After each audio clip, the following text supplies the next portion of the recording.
యోనా గ్రంథం 3వ అధ్యాయం. అంతటా యెహోవా వాక్కు రెండవ మారు యోనాకు ప్రత్యక్షమై సెలవిచ్చినదేమనగా, నీవు లేచి నినివే మహాపురమునకు పోయి నేను నీకు తెలియజేయు సమాచారము దానికి ప్రకటన చేయుము. కాబట్టి యోనా లేచి యెహోవా సెలవిచ్చిన ఆజ్ఞ ప్రకారము నినివే పట్టణమునకు పోయెను.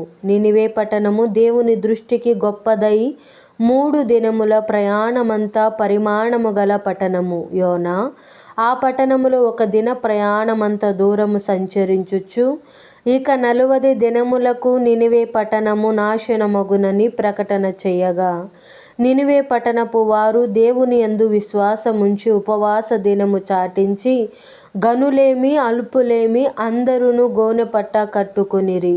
ఆ సంగతి నినివే రాజునకు వినబడినప్పుడు అతడును తన సింహాసనము మీద నుండి దిగి తన రాజవస్త్రములు తీసివేసి గోనెపట్ట కట్టుకొని బూడిదలో కూర్చుండెను.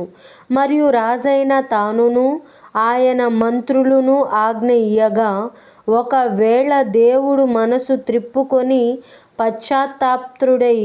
పశ్చాత్తాపృడై మనము లయము కాకుండా తన కోపాగ్ని చల్లార్చుకొనును గనుక మనుష్యులు ఏదియూ పుచ్చుకొనకూడదు, పశువులు గాని ఎద్దులు గాని గొర్రెలు గాని మేత మేయకూడదు, నీళ్లు త్రాగకూడదు.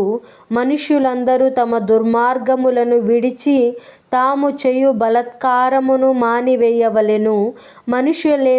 మనుష్యులేమి పశువులేమి సమస్తమును గోనెపట్ట కట్టుకొనవలెను. జనులు మనస్పూర్వకముగా దేవుని వేడుకొనవలెను అని దూతలు నినివే పట్టణములో చాటించి ప్రకటన చేసిరి.